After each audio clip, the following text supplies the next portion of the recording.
name's Afua Hirsch. Actually, I'm going to show you my last slide first, actually. I'm a journalist, and I've also just finished writing a book, I'll come to that at the end, called Brit-ish, as Deborah said. It's Brit brackets ish, which explores Britishness and identity. And so many of the issues that have come up are really integral to my book. So it's been a real joy to listen to the other presentations. And there's a bit of overlap as well, so I'll try and skim over the things that we've already heard.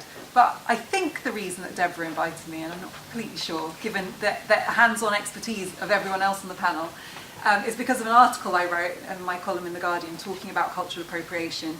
And I think thinking about this, I really come from 2 or 3 different angles. I think one, as one of the few black women in a major newsroom in this country, and there really still are very few, when this comes up as a subject in the news, inevitably I am the person asked to speak about it, about which I have mixed feelings, because for me, the whole value of diversity in a newsroom is that you do have people with different perspectives and interest in issues that maybe otherwise wouldn't be represented. So it makes perfect sense that somebody like me would want to engage with that issue. On the other hand, I think as a black journalist, to always be talking about race and diversity can sometimes be a regressive reinforcement of stereotypes. So it's a complex picture. On the whole, I tend to speak about things when I feel strongly about them and feel like I have something to contribute, but I push back against the idea, and this does happen more often than you would believe, whenever there is an issue involving any ethnic minority person in the news, that I get the tap on the shoulder.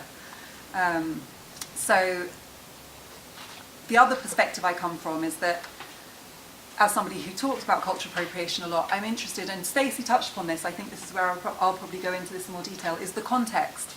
Why this matters, because it's not just the examples of cultural appropriation that we see. We've seen, I've got some more as well. Those are an issue in themselves, but for me it's the wider context that makes this such a powerful issue. Not so much the acts of cultural appropriation themselves, but the narrative that they feed into and the power imbalance that they perpetuate. So, speaking of that context, I've already told you that newsrooms are not diverse places. Actually, a report last year found that journalism is the only profession which is becoming radically more socially exclusive as time progresses. So we're moving in precisely the wrong direction, and that's in terms of class, not just race, because the proportion of Oxbridge graduates, people from Russell Group universities in journalism is actually becoming more concentrated. Looking at the FTSE 100, there were 6 FTSE 100 CEOs from minority backgrounds. Now there are only 4. There is not a single non-white judge on the Supreme Court. The royal family, I'll leave that up to your imaginations. But you, like me, have probably been following the reaction to Harry having a girlfriend who comes from a minority background.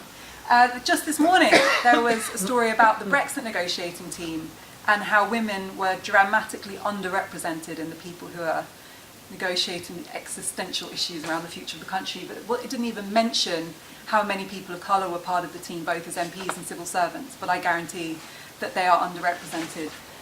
So this is just a kind of whistle-stop tour of the context that we're speaking in here, and I think I get the sense that I don't need to persuade you all that we have some intractable issues of inequality in this country, but I think it's important to reinforce that that is the context in which we're speaking here, and it will become clearer later on why I make that point so much.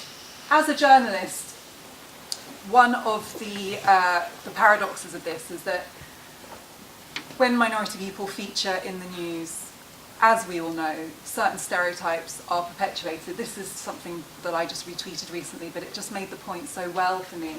A white kid illegally selling lemonade versus black kids illegally selling water. Spot the difference. I think that's something that we almost become desensitized to, because we're so used to seeing criminalized images of black people. And in terms of advertising, a recent survey about people's perceptions of different communities from advertising showed that 39% of the people surveyed thought that white men were shown as powerful and important, and only 4% of people had the same reaction to black people in advertising. So it's clear that we are not on an equal footing, and that's important to say as well. Into this context steps cultural appropriation. So we already know that there are loaded depictions of people of colour in the media, in advertising. and in society. And that's, for me, why the power dynamic in this becomes the real crux of the issue. So where we have celebrations of the contribution that black communities, for example, have made to fashion and innovation, they're divorced from their context. There is no recognition that the origin is in black culture. And then on top of that, they're used to reinforce regressive stereotypes. So this Valentino collection you can see, which was spring 2016, not only is it a kind of crude depiction of an African savannah, appropriating African styles, but it was actually described as being a wild and primitive collection. Those are the words that Valentino used in its marketing. The Moschino collection from 2016, I don't think it used the words primitive and wild, but it attracted a lot of negative reaction from people of colour in particular for its not, I don't think, particularly well executed use of African print, and the fact that it, as is so often the case, didn't feature any black models. So recently there have been some really high profile examples of the complex issues going belly up for brands. This one really resonated with me because I use sheer moisture for my hair, and for those of you who don't know, it is a rare example of a small family-owned black business that became a global brand, just simply not through any sophisticated marketing, but just because of support of the black community. Black women everywhere use these products and promoted them informally through their networks and through word of mouth. It has grown over decades to be a really successful brand. At which point it got bought out by Bain Capital last year, Bain Capital who supported Mitt Romney's campaign. And then, hey presto, a new approach to marketing. And this ad really, really provoked people because it was the first high-profile, high-end advertising campaign that Sheer Moisture had ever brought out. And it didn't feature a single woman who resembles the core market for this product. It featured white women and the only woman of colour who didn't have typical hair for the black natural hair community who used this product. And I found myself actually engaged in detailed arguments with people who said, "Look, there's a black woman in there, so what's your problem?" And I think this is where I wish we could become more sophisticated about these debates, and the idea that if you can just tick a box that there's a person of colour in a campaign, it solves all the issues. You know, it's really, for this product, about who uses this product, who built this product, and why do they feel that they're suddenly being betrayed as soon as it's found global success. So, like all things, the biggest casualty of this marketing campaign was the brand itself, because some of the most influential black beauty bloggers said, "Sheer Moisture, we built you and we will take you down." And and they meant it. So they apologised, saying, "We really effed that one up."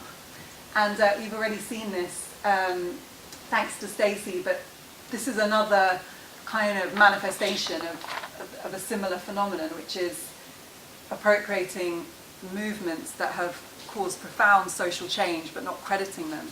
And I think that for me, as a journalist who struggles sometimes to really understand how in 2017 we still have such an unsophisticated grasp of race in this country, this is an important part of the picture, because as we've seen, stereotypes persist, especially in the news and in the juxtaposition of black people with crime, terrorism or mental health and poverty.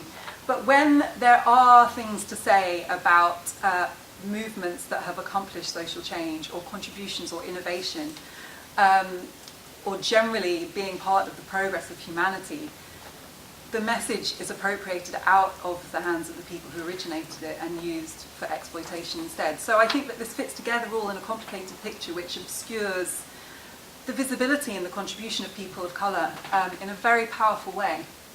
We saw earlier as well Lila Grace Moss modelling the braid bar, so I won't go into detail of that.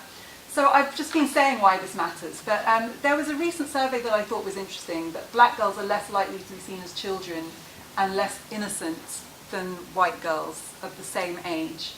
And there are also, I don't know if anyone saw the Channel 4 series Is Love Racist? There's a chapter in my book actually on racial stereotypes and prejudice in dating, love and sex. And it's really remarkable. My thesis is that this is one area where unreconstructed slavery era prejudice seems to be allowed to go unchallenged. If you hear some of the language about black people, and Deborah was mentioning the exoticization of black women, the whole Mandingo fantasy about black men, it thrives in the world of online dating, porn, swinging. But to me, this is all part of the same picture, because cultural appropriation is removing the opportunity to show different communities in a more holistic light, and it's leaving us with these really reductive stereotypes that still persist. So just coming back to the braid bar, this is what I wanted to compare it to. So Grace and Tabitha, these twins who were suspended from their school because they were told their hairstyle didn't reflect the school's image. And this is why it matters so much when people appropriate the braid hairstyle and don't credit the black community, because it seems as something that you can pick up and put down when it pleases you without having to address any of the underlying prejudice and oppression that the people who originated and wear this hairstyle not through choice still face. This is one of my personal favourites, because the image on the right is two Aboriginal women taking part in a traditional ceremony, and this was removed by Facebook for violating community standards because it was regarded as obscene. The image on the left was a widely shared image of Facebook of Kim Kardashian appropriating Aboriginal culture in a very successful marketing campaign, which wasn't seen as offensive at all. So you can really see there, to me, this is another kind of side effect of the whole of the examples that cultural appropriation is providing us with, of how it's revealing a double standard.